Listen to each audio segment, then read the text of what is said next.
Olá, meu nome é Gabriela Rosa e aqui comigo está também o Gustavo Sagaz. Nós somos do curso de Filosofia da Universidade Federal de Santa Catarina. E esse aqui é um projeto para a matéria de História da Filosofia 2. E a ideia é fazer aqui um projeto de filosofia pública, dar mais acesso a esses debates que ocorrem dentro da universidade. Então, nesse podcast aqui, a gente vai falar da Hildegarda de Bingen, uma teóloga, filósofa medieval, mas também, claro, muito mais que isso. O programa aqui está sendo dividido em algumas partes. A primeira, a gente vai falar aqui da biografia dela, depois a gente vai dar uma focada no Esquívias, né, um dos livros muito importantes dela, e depois falar da teologia do ser humano dela, uma antropologia, né, da Hildegarda, com um foco também na mulher, né, e como a Hildegarda vê a teologia da mulher. Bom, é isso. Bom, quem foi Hildegarda de Bingen? Hildegarda foi uma freira e posteriormente abadesa católica da Ordem dos Beneditinos, nascida em 1098. A região de Bingen, na qual ela nasceu atualmente, faz parte do território alemão. Além de freira e abadesa de um convento criado por ela, ela foi também teóloga, pregadora, filósofa, linguista, pintora, compositora, poeta, dramaturga e médica e cientista, ou algo próximo dessas funções para sua época. Hildegarda era oriunda de família nobre. Seu pai foi cavaleiro a serviço do conde de Meirinhart, de Spanheim.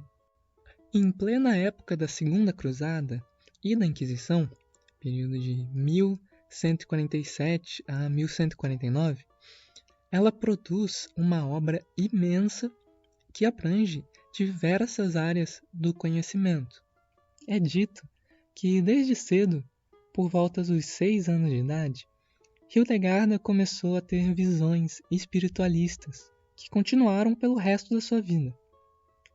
Na fase adulta, ela recebeu instrução desses seres espirituais para que escrevesse tudo que lhe estava sendo revelado, o que resultou no seu livro Esquívias.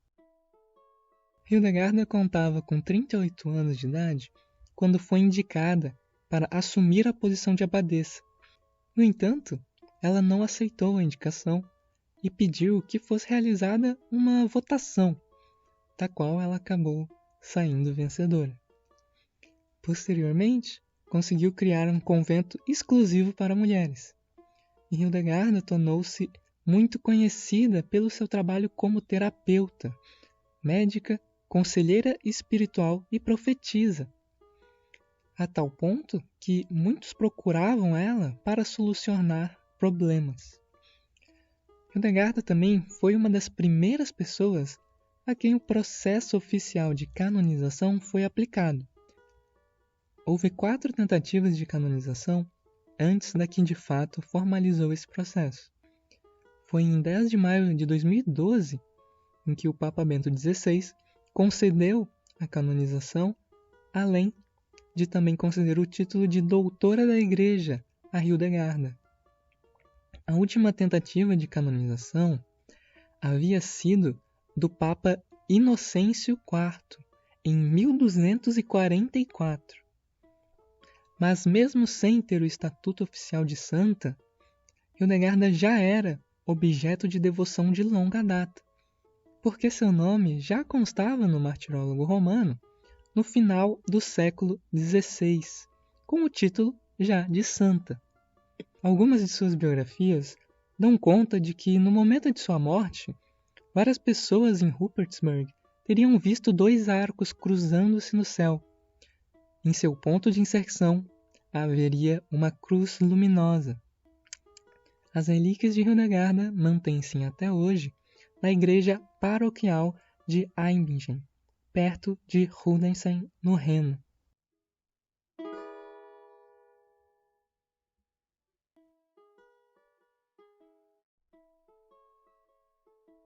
Então vamos falar sobre o livro mais importante, talvez, da Hildegarda de Bingen. Ele se chama Scivias, que é uma abreviação para Scito Vias Domini. Em português significa Conhece os caminhos do Senhor. Esse livro foi composto no século XII e ele tem 3 partes.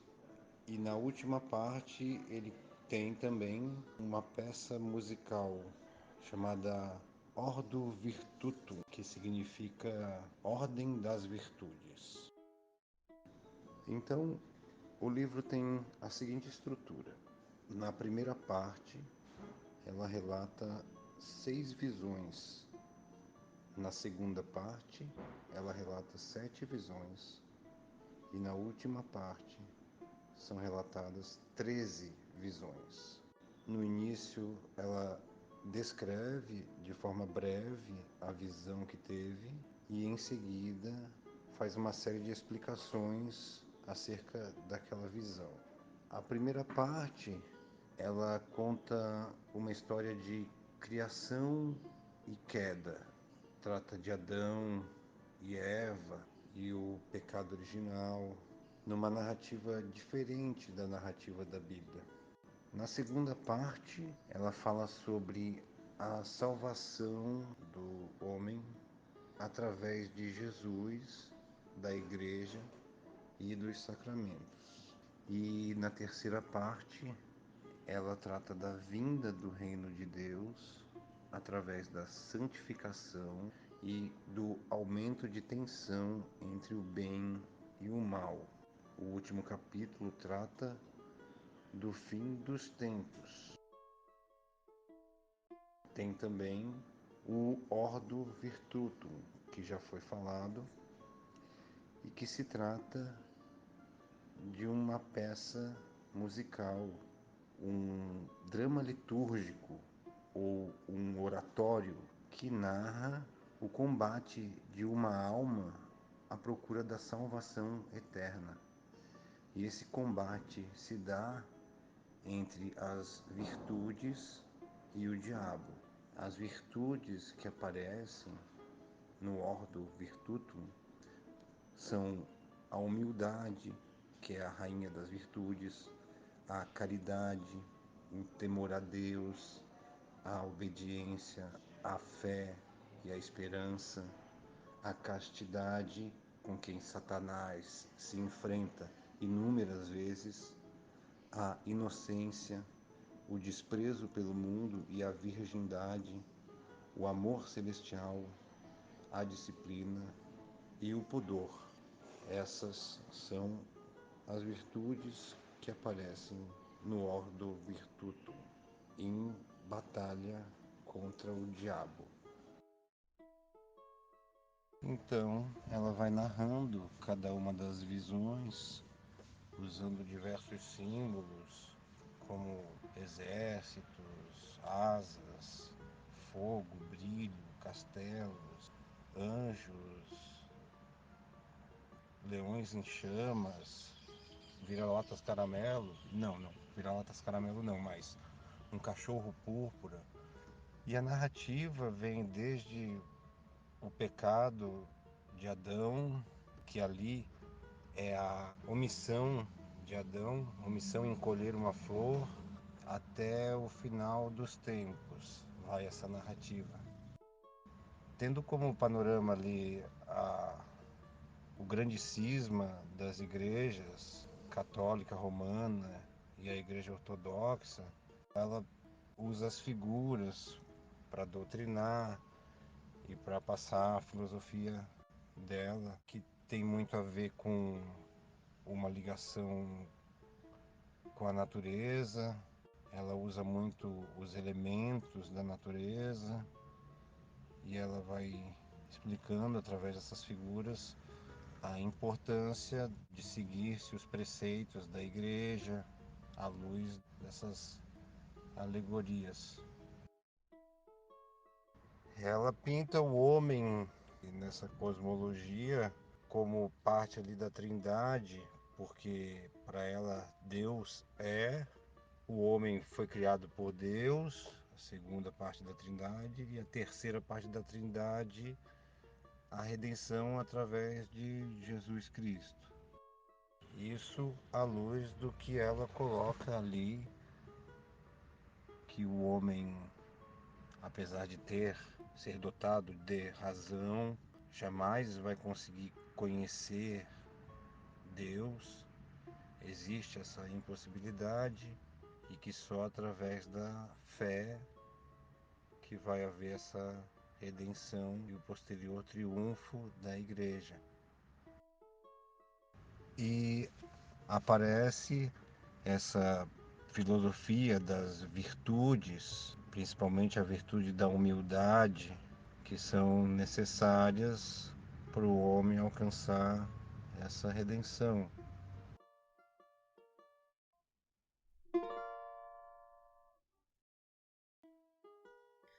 Como médica e herdeira da tradição médica de Galeno, Hildegarda de Bingen fazia uma estreita correspondência entre ser humano e o cosmos. Por exemplo, como o ano é dividido em 4 estações, como o dia é dividido em 4 partes, 4 serão também os temperamentos dos seres humanos: o melancólico, colérico, sanguinário e o paciente. Então, um certo caráter humano está ligado a certa determinada parte do dia e estação do ano, como está determinado por um certo elemento do corpo.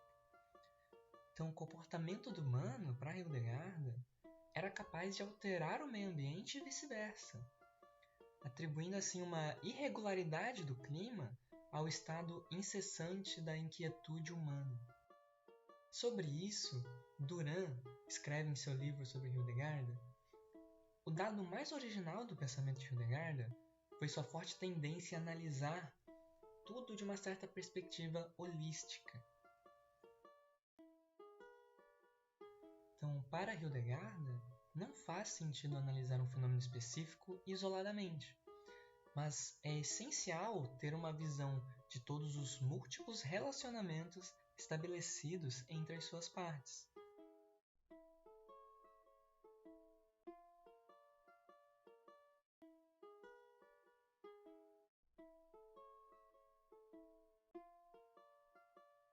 No livro das Obras Divinas, que é um vasto painel de toda a criação, Hildegarda faz uma correlação entre a descrição da constituição e forma do ser humano, compreendendo o seu corpo físico e sua alma, com vários aspectos do microcosmo e do macrocosmo.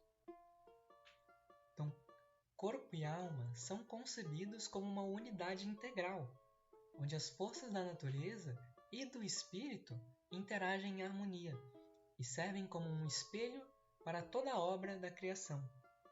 Deus inscreveu toda a sua obra na forma humana. Dentro dessa teoria da integração, Hildegarda acabou por defender uma necessidade de completude entre o homem e a mulher. Embora ela trate essa questão mais especificamente no Livro dos Méritos da Vida e no Livro das Obras Divinas, já no Esquívias, o Conhecer os Caminhos do Senhor, já no Esquívias, ela faz uma analogia com os textos paulinos e compara o amor esposal de Cristo e a Igreja, como esposo e esposa, com o amor entre um homem e uma mulher. O matrimônio como verdadeiro sacramento de amor, que, numa perspectiva cristológico-eclesiológica, aparece aqui como sinônimo de fidelidade, tanto entre Cristo e a Igreja, como entre o homem e a mulher. Nesse sentido, contra os heréticos do Cátaros, ela define o prazer sexual no matrimônio como algo querido por Deus.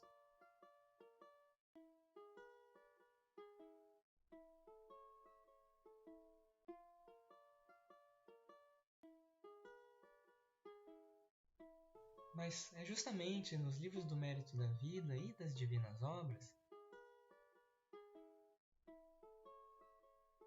é que nós podemos ver a verdadeira antropologia da Hildegarda, em que ela relaciona o ser humano com o resto do universo. Fazendo uma leitura filosófico-religiosa, ela considera o ser humano como um microcosmo dentro da criação. Então, assim, ela estabelece uma complementariedade biológica e psicológica entre homens e mulheres, com igualdade e dignidade entre ambos. No livro dos Méritos da Vida, por exemplo, ela enfatiza que a perfeição de uma pessoa está precisamente em unir harmonicamente em si as características masculinas e femininas ao mesmo tempo. Por isso, a brandura feminina, que leva à debilidade, necessita do complemento da força masculina, enquanto a força masculina necessita da mansidão e clemência da feminilidade, para não degenerar em crueldade. Com isso, a Saraniana vai dizer que, para Hildegarda, a sabedoria é uma mulher forte. E ao falar de sexualidade, Hildegarda vê o ato sexual e o prazer como algo positivo. Mesmo condenando a luxúria, ela defende o relacionamento sexual entre um homem e uma mulher, como essencial para a própria definição dos seus gêneros. Então, Schippergers relata para a gente que, para ela, o homem e a mulher foram atraídos um para o outro desde um plano espiritual e se manifestaram na encarnação como seres sexuados. O homem e a mulher estavam tão interligados que um era produto do outro. Por mais que ela quebre um pouco essa ideia de igualdade em alguns momentos, interpretando o livro de Gênesis, acerca da criação da mulher, Hildegarda coloca a mulher como mais perfeita ou superior ontologicamente ao homem, já que Eva foi criada ou tirada do homem, da costela de Adão.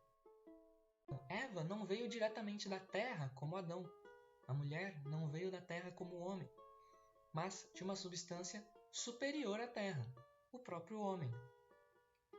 Então, comparando o caráter e temperamento do homem e da mulher, ela enfatiza que o homem é mais cruel e violento que a mulher, dada a sua origem ontológica, dada a origem do seu ser. E a maioria das personagens simbólicas, nas visões de Hildegarda, aparecem como formas femininas, como, por exemplo, quando Hildegarda descreve e pinta a caridade, ou o amor divino, que é o tema central do seu Livro das Obras Divinas, ela representa a caridade como uma mulher forte e bela. Inclusive, ela também fala da concepção de uma criança e apresenta uma visão totalmente revolucionária em relação à concepção da época, principalmente a de Aristóteles, que afirma ser o homem o responsável pela definição dos caracteres de uma criança, e a mulher sendo apenas um receptáculo, um elemento passivo. Para Hildegarda, é o calor do útero materno que define e dá a forma à criança, então a partir do seu sangue. Então, se mantendo no seu esquema de diferença e complementaridade entre homem e mulher, ela afirma que o versículo bíblico que diz "o homem foi feito à imagem e semelhança de Deus" deve ser entendido no sentido genérico, como ser humano, no qual inclui também a mulher, que significa dizer que também a mulher é a imagem de Deus, ou, consequentemente, que nem o homem nem a mulher, isoladamente, são a imagem de Deus. Além disso, diferente de alguns padres da Igreja que asseguravam que a semelhança do homem com Deus era apenas pela alma, Hildegarda inclui também a semelhança do corpo, e é evidente a semelhança do corpo feminino. Tudo isso leva muitos comentadores a lerem ela como uma teóloga feminista. Mas é claro, Hildegarda também era uma mulher de seu tempo, que em nenhum momento questiona a situação social da mulher, ou na igreja ou na sociedade. Então a comentadora Carmen Paul enfatiza: embora Hildegarda tenha sido, de fato, em muitos aspectos, uma mulher à frente do seu tempo, ela nunca reivindicou para si, ou até para o papel das mulheres de sua época, algum tipo de mudança. Então, em relação a isso e a muitos outros pontos, Hildegarda tem posições conservadoras e tradicionais. Por exemplo, ela se refere à não ordenação sacerdotal das mulheres, entendendo que na grande interação holística no cosmos, na qual o micro deve estar em sintonia com o macro, as mulheres estavam designadas a ter os filhos e criá-los. Então, para ela, o sacerdócio era uma atividade incompatível com a função biológica. A aceitação de Hildegarda no meio eclesiástico não se deve a um fator único, mas um motivo pode se destacar: a clara ortodoxia de Hildegarda. No Esquivias, por exemplo, Hildegarda enfatiza doutrinas como a origem divina do casamento, a santidade da Eucaristia e a dignidade do sacerdócio. Apesar dela criticar bastante o clero de sua época, em cartas e sermões, Hildegarda nunca questionou a Igreja em si e não tentou inaugurar uma nova corrente de pensamento religioso, dentro ou fora da Igreja. Ela sempre se manteve fiel à ortodoxia da Igreja Católica. Por exemplo, quanto à polêmica acerca da estrutura hierárquica e da riqueza na Igreja, ela se posicionou contra os que defendiam a chamada pobreza evangélica, por exemplo, os franciscanos espirituais. Para ela, até entre os anjos há uma hierarquia. Daí, uma famosa iluminura dela, as hierarquias angélicas, que está presente nos Esquivias. Hildegarda também se posicionou politicamente a favor dos movimentos hierocratas que, baseados no princípio agostiniano de que o espiritual é superior ao temporal, defendiam a subordinação do poder temporal ao espiritual, que na prática isso resultava na defesa da plenitude do poder papal. Então, em assuntos políticos eclesiológicos, Hildegarda foi combater os males civis, as heresias dentro do seio da igreja, nomeadamente os cátaros,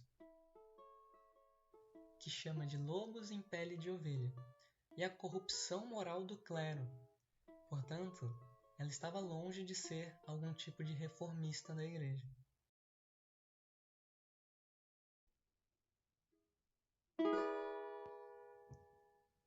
Todas as nossas referências vão estar na descrição aqui do link do episódio.